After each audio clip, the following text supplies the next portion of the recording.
I was just sitting here thinking and reminiscing, family. And I was just sitting here like, whatever happened to the black agenda?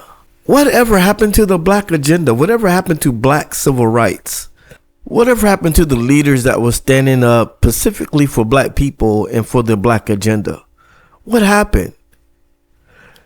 Black people, if we gotta hide the black agenda behind the LGBT community, behind the women's movement, behind all these other movements that we now have moved to the forefront of civil rights, then we're basically still slaves.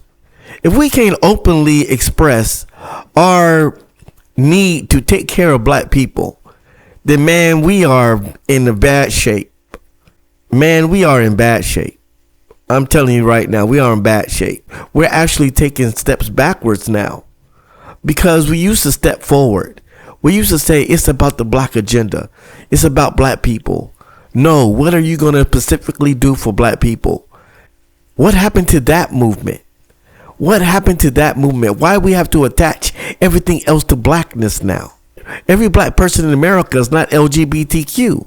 Not every black person in America is transgender. I want to know what happened to the black agenda. What happened to us, our needs, our specific needs? It's becoming taboo to even talk about the black agenda because white supremacy has been masterful at burying it at the bottom of civil rights.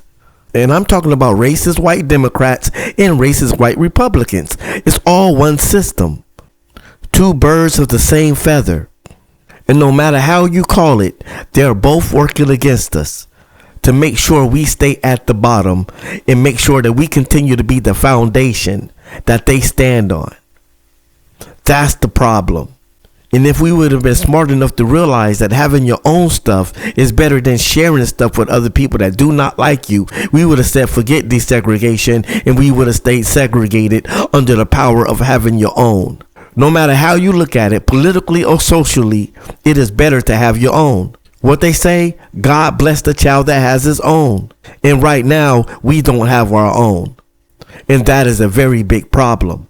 We have to understand the truth is the truth, and you can't move that goalpost. I don't care how you feel. You cannot move the truth that I'm telling you. It is always better to have your own. Black people have less businesses after desegregation. Black people have less restaurants after desegregation. Black people don't even have a Negro baseball league anymore after desegregation. Black people have less property since desegregation. So I hope that that wasn't the ultimate goal of desegregation, black people, because that is what happened after desegregation. We went down. We did not go up. That's facts that you cannot dispute. That is facts that you cannot dispute. I don't care about your emotions. I don't care about your need to be accepted.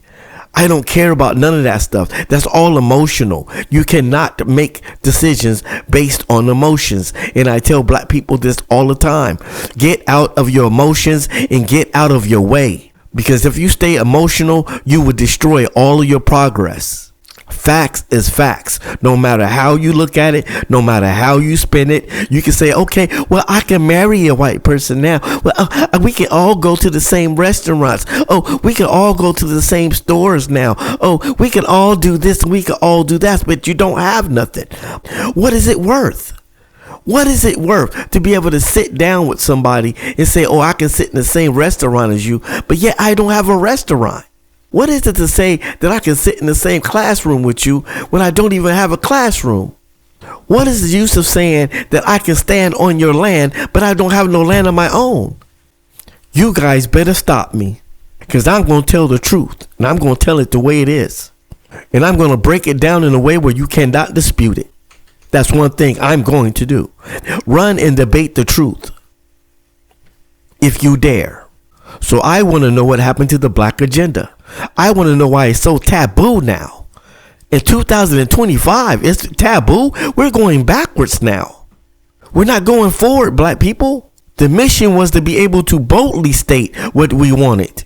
The mission was to become even bolder at saying we want this and that for black people. That was the mission, was to become stronger and gain more power, not less power. Because right now we're less powerful as a people when it comes to the black agenda. because we have been told to set that aside for everybody else. And while doing that, you have destabilized blackness.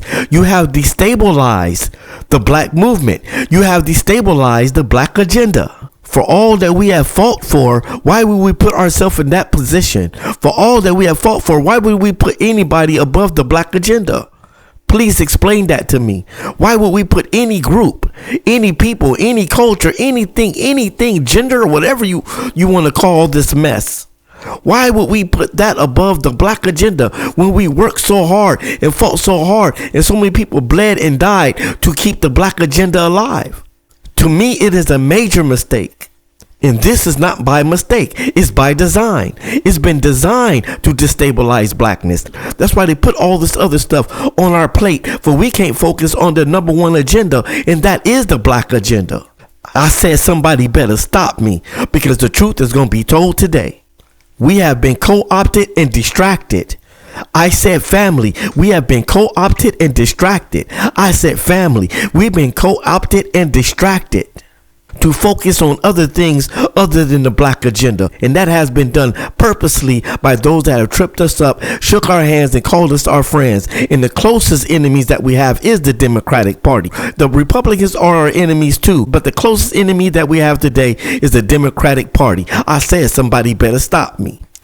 Until we come to that realization, we gonna always be clipped up, thinking that we gotta put on our cape and be the savior for everybody when we can't even save ourselves. That's why our kids are falling. That's why our kids are dying in the street, because we too busy trying to save everybody else's children but our own. I said somebody better stop me today. We gonna tell the truth. We want to save everybody else's children, but we won't save our own. We won't even go march for our children. When we had a march for our children? What march that I've seen? What big march have I seen for our children, for the ones that dying in the street? Where is that march? Where is that march on the record companies that is selling us this garbage? Where is that march? Where is that march against the corporations that are feeding these record companies? Where is that march? Where is the march against VM Music? Where is the march against VM Music, which stands for violent music? Violent music. Where is the march for that? Where is the march against the record companies, the Sonys and all of these other companies? Where is the march against them? I don't see no black people standing in front of black musical corporations talking about, you got to stop selling this to our children. Our children are out here dying. Where is that march? But no, we have abandoned our own children.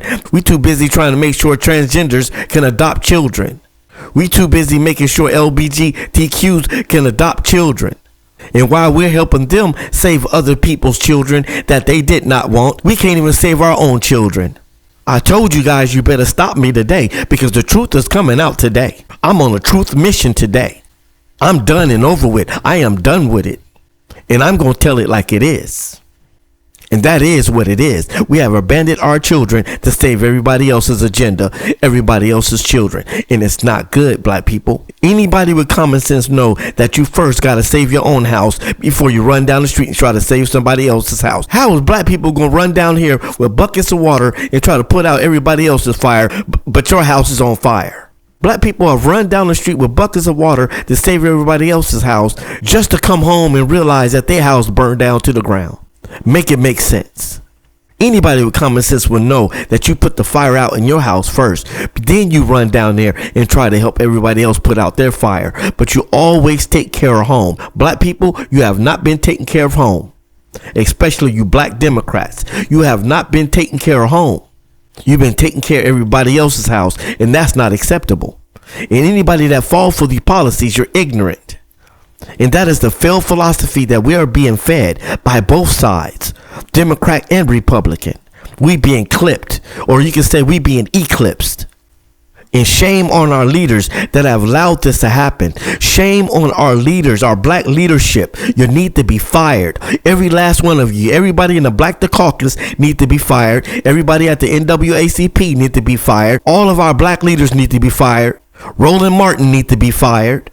Reverend Al Sharpton need to be fired. They all need to be fired.